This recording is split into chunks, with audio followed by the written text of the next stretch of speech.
Hello and thanks for joining me in another episode of Zulf Talks, Winning at Work, 10 tips to achieve more in less time.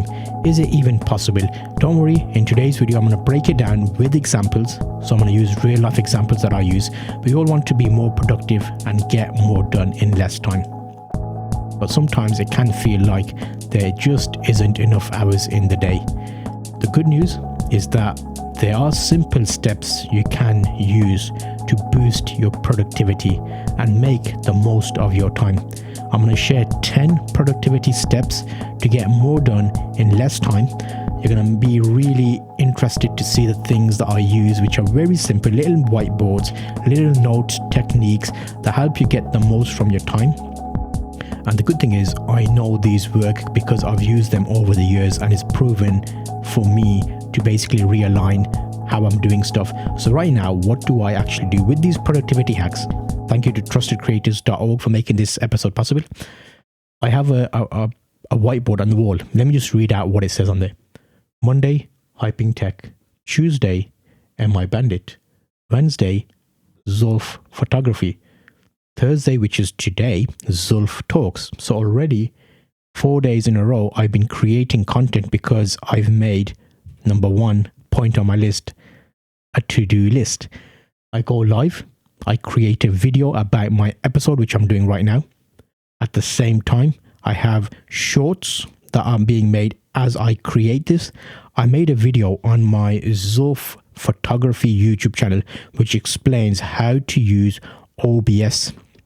OBS is an interesting program which lets you live stream to multiple locations.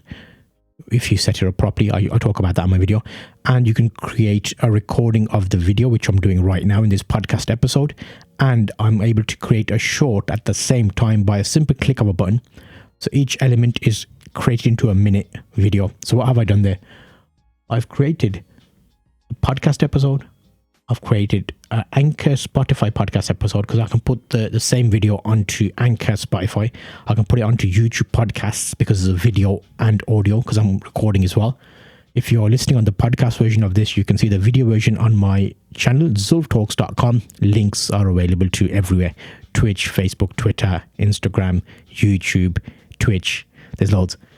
And I've also got YouTube shorts that come out, which then go on to TikTok, Instagram, Twitter, Facebook, which means I'm creating 5 long form videos, 30 minutes, 35 minutes each video, 5 of them in a week, as well as 125 shorts in a week. Because each video, I'm easily getting 8 or 9 shorts out of this video. And this is happening real time, as in right now, this is a video being recorded. And when I go to my first tip in my list, which is number 1, I'll simply press a button here, which will just start recording a short. So let's do that. The first tip to make the most of your time is nice and easy. Use a whiteboard. I find a whiteboard is easier because I don't waste paper. I write down the things I need to do for the next hour, 1 hour of today. What's even better is make a list for tomorrow, what you need to do in the first hour from when you are free to do work. I do this daily for the next day and I know what I do. When you come and sit down and you know what you're doing, you get on with it. There's no time to think, oh, how do I do this? What do I do this? So make that list available to you. Use it and create your work for that first hour. That will automatically get you into the right mindset, the right mood to move on to more tasks naturally. Once you're in the mood of doing work, you'll be surprised how easy it is to continue. So make a simple list, create a couple of tasks, and start working on it. And then that's when you slowly start moving into the realm of getting more done. That's number 1. And that was a quick little video tip there that I recorded as number 1, which you'll notice would be a short available on multiple networks, social networks. So already we're in an area where we can, make it interesting. What about the next tip? Number 2 on my list is going to be set clear goals. Setting clear goals is going to be your second tip of the day today to get more done in less time. When you have a clear idea of what you need to achieve, it's easier to stay focused and motivated. Set both of these short-term goals how does this look in real life? So today I said I'm going to create a 30-minute podcast episode talking about productivity hacks. If I get that done today, that's it. I've succeeded. However, already I know I've started making the second tip now, and I've got 8 more to go, as well as I'm going to make a thumbnail for this. So I've already increased my list to do because I want to do it because I've made the video. Then I'll do title and description. Then I'll do, you know what, I've got shorts. Why don't I just upload the shorts on YouTube because I've created them anyway. If you remember the first tip, this is the second tip I'm coming on to. So you're naturally wanting to work more when you start working. So get going, clear goals. Or did that just make it in time? Oh, it just went over a minute. So what happens is, if it's over a minute, it does not count as a YouTube short anymore. So potentially I'm going to have to go in and edit that video out. There used to be an automatic timer in here that set your recording limit to like it cuts you off basically, which would have been nice. But that's your second tip of the day. There's a number of other little techniques that can help you here because loads of people don't do this. However, you can use your simple step guide, make it easier for you and batch up what you're doing. You know why? If you batch up what you're doing, it'll be easier to do. For example, if I'm making a number of shorts today, I'm going to make them back to back. I just need 10. Nah, I'll do 3 hours worth of shorts. That means in that mindset, I'm making shorts for a long period of time. I'm batching up the process. So I'll do it once a week and I've got shorts for a whole week. 1 day a week, whole week, shorts. What? So batching up basically means doing it in sets. So on Monday, if you want to do something, try and do the same thing the whole day. You'll get better at it. If you stop and then start on another day, you're basically starting from scratch again. You have to get into the mindset. It gets a bit long. So if you're making videos today, make today videos. If you're making only podcasts tomorrow, make it only podcasts. Third day, if you're doing only thumbnails, just do thumbnails. That is a trick that I find works very well for you. I'm making over 125 shorts on multiple channels, so it's working for me. Yes, that's a nice little number 3 option for you. So for example, instead of responding to emails as they come in, set aside a specific time each day to respond to all your emails at once. This helps stay focused and avoids interruptions. That's like another example of that. Now, I'm not too much of a Pomodoro technique guy. However, I'm gonna cover that in today's one. I think it's important to cover because there's different ways you can look at it. I'm gonna explain to you in more detail what I mean by this today. So what you'll notice I'm doing is at the same time I'm putting little titles on the shorts I've created. So I don't have 10 videos just shorts sitting there with no titles on and I have to go and watch them back again. So you have to be smart with your time, multitask, and continue your vocabulary. So if I'm doing a video right now, I'm just filling the void with additional information for you, which the shorts guys will not get.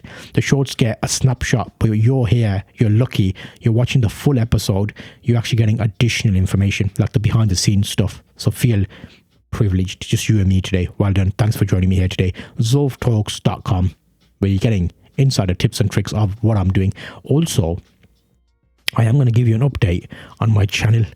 So remember I made a new channel, like from scratch. We're going to see how that's getting on. You'll find that interesting as well. So what are we on next now? Okay, so there's an additional technique that can be interesting. This is tip number 5. And 4 actually. I'm calling it the Pomodoro technique.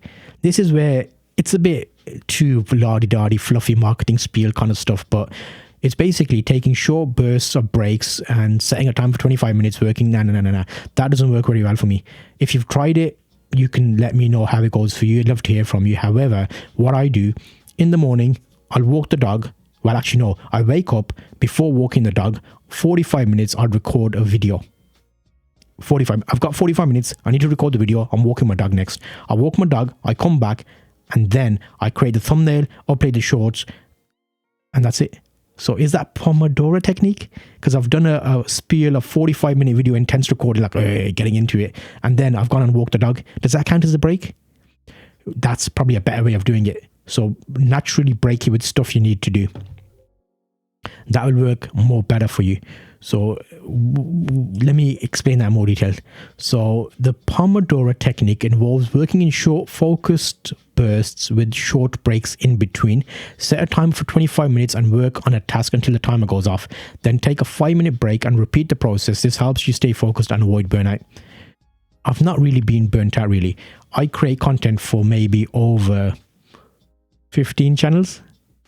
Let's have a quick look at that. Is it 15 channels? Let me bring it up on screen. Do you suffer from it? I'm quite lucky. I don't suffer from burnout.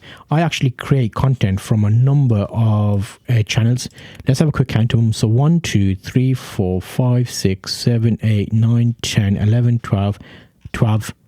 Right now it's 12 channels that I create content for. So each one of these is actually a full-blown channel. So you see that's hypingtech.com with all its social media profiles. If I go back, let's look at MI Bandit. That's a full-on channel with all its own social media profiles. To keep a track of them, I have one location where I've listed all of my sites so I know what I'm working on at any point in time. So does that mean that I'm burning out? No. What you need to do, have a content idea that you're happy to create content for. If you get bored of that one, do the next one. If I get bored of talking about technology, I'll talk about my dog. I have a Max Labsky channel. If I get bored about that, I'll get Max Labsky. I've got Trusted Creators. I've got Zulf Photography. I've got podcast talking. Just vary the types of videos you can make and you'll be surprised at what you can do. And that's gone over the old Miniteronionios.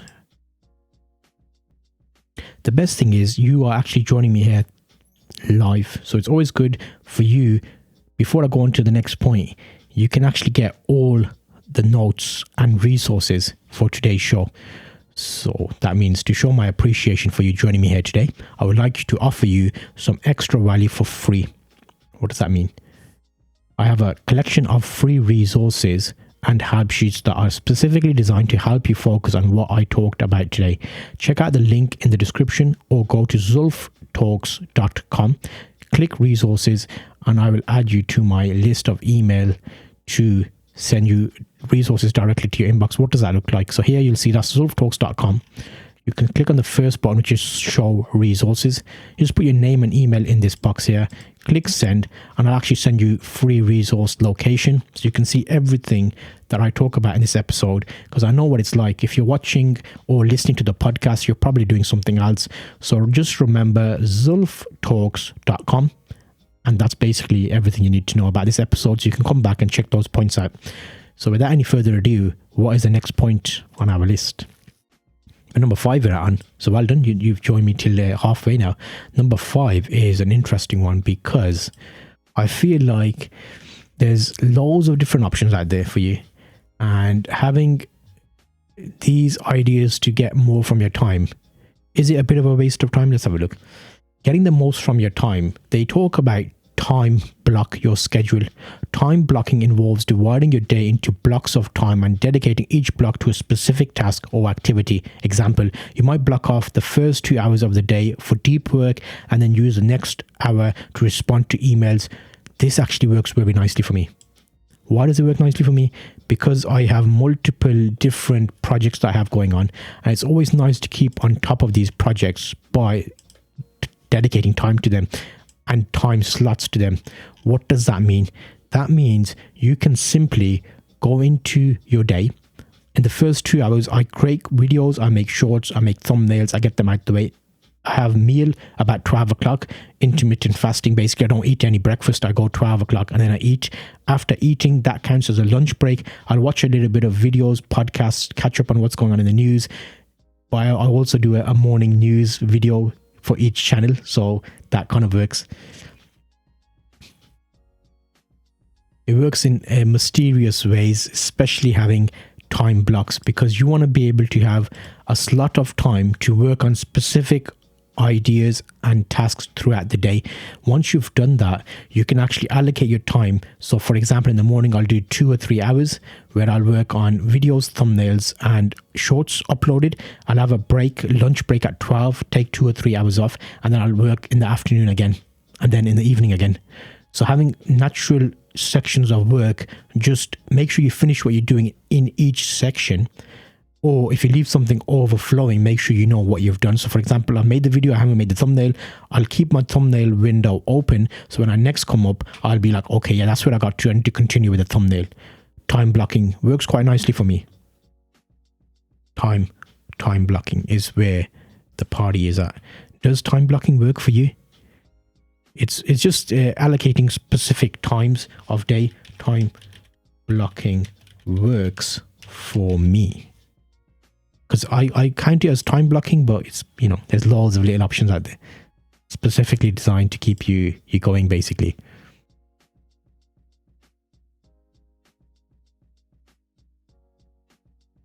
Perfect. There's one thing I guarantee that you don't do at the moment, which will actually amazingly improve your time. Turn off your mobile phone notifications. I have so many social media accounts on my phones.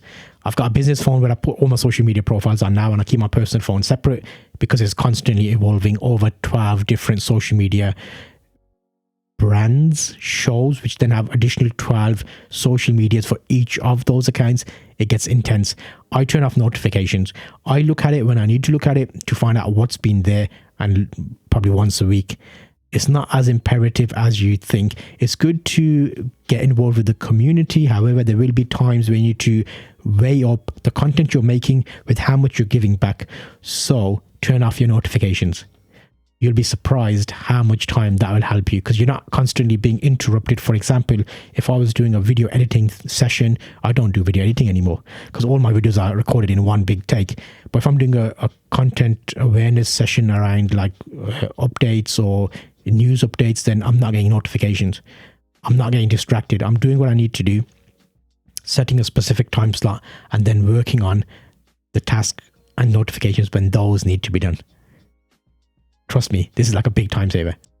In the same way, in addition to the last tip I gave you, I think it's very important that you consider your time. Eliminate distractions. You will get distracted all the time if you're in a location where you can be distracted.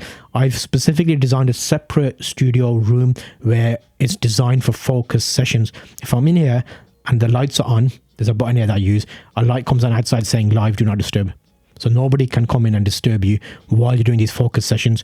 Have this for a specific time period. You're most active in the mornings. So if you can, the first 2 or 3 hours of the day, use those for focus sessions where you're not getting distracted. In the afternoon, after you've had a meal, like lunchtime time, after that, you're more open for distractions because then you've done what you need to do. If you reach the goal for the day, going back to our first point, having a list, then you're going to actually be very more happy throughout the day that, you know what, I got done what I needed to get done. I've ticked it off the list. Now I'm happy to help more people, get involved, the usual stuff. You get distractions all the time. Just keep them in their time, if that makes sense. Hopefully that kind of gives you an idea of that.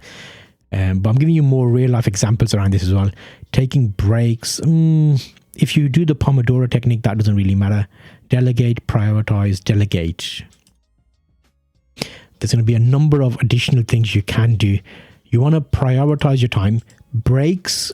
I take breaks when I need to take breaks.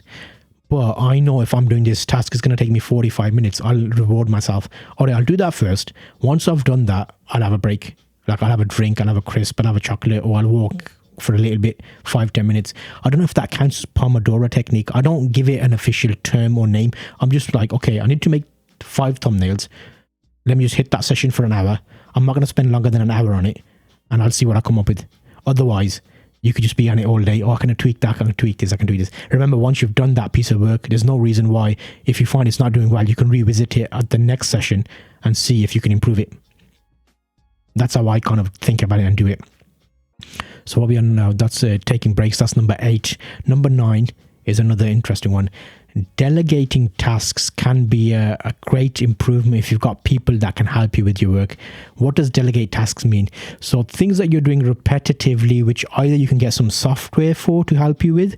For example, I make loads of videos, I make loads of shorts. I've got specific software with upgrades and plugins which help me do it in one take, which means I'm kind of delegating my time or additional work to this program, and it's churning out what I need. Like as we're going along, I'm getting about 15 shorts here that I've created as we've done this, which means I'm delegating that job to that session. Once it's done, I'll upload it to YouTube, and I've delegated that time out. Otherwise, I would have had to hire someone to go through my YouTube video and cut out shorts from it, which would have been A, costly, 2, time intensive, and 3, you have to explain what you like to new editors to make sure they're doing it right. So I prefer to do all of my own stuff. Keep that in mind. Make sure you're delegating where possible. Some things you can probably delegate, like old episodes, maybe hire someone, but it depends how it works for you and at what point of your journey you are at in order to do that. So delegating tasks is a good one. Delegate tasks. Yeah, that's like, these are things that people don't talk about normally. So I'm glad that I'm able to share this with you today. It makes it a little bit more easy. Delegate tasks, get more done. And breaks, well, take breaks is like a mix of breakage, I suppose. Take breaks. And we've got a third one here, which was eliminate distractions. That is a big one. Just to recap over the last 3 that we covered there. And I'm putting those titles into my shorts as we do this. So thank you very much for joining me here today. We are covering this from a real life perspective. You're seeing how my mind works. I've got bullet points there, but this is not scripted. I'm basically going through and just divulging all, as it were. The last tip I'm going to give you today is something that's quite important. To getting more done, you want to prioritize self-care. Self-care is essential to keep yourself going. For example, with me, when I get up, I'll get ready. I'm fully ready for camera. Like, I'll be more nice than I would normally be. Like, for example, not in your like joggers and stuff, and just like not combing your hair or stuff that you would normally not do if you're just not on camera. That sets me up for the whole day, because I'm in a position that, okay, I'm set. I've recorded a video. I feel rejuvenated. I feel fresh. I feel good, which means I can do more tasks. Self-care, looking after yourself, is number 1 priority. Even though I've put it last on the list, hopefully this stays in your mind, because if you're feeling good, you create more work, you can do more stuff. So don't let your energy go. All of this information has been made possible by trustedcreators.org, which is who makes this show possible. You can check them out at trustedcreators.org as a sponsor of the show. However, for show resources, where you want to go is zulftalks.com. What that does is it shows you what we've been talking about in the show. So you go to zulftalks.com, you'll come to this little page with all the links. Click on the first one, which says show resources, and you can scroll down, put your name and email, and you'll get a list of like a location where you're able to see everything I'm talking about today. Again, that's zulftalks.com. Thank you for joining me on this episode here today. I appreciate you. Let's have a look at the next topic.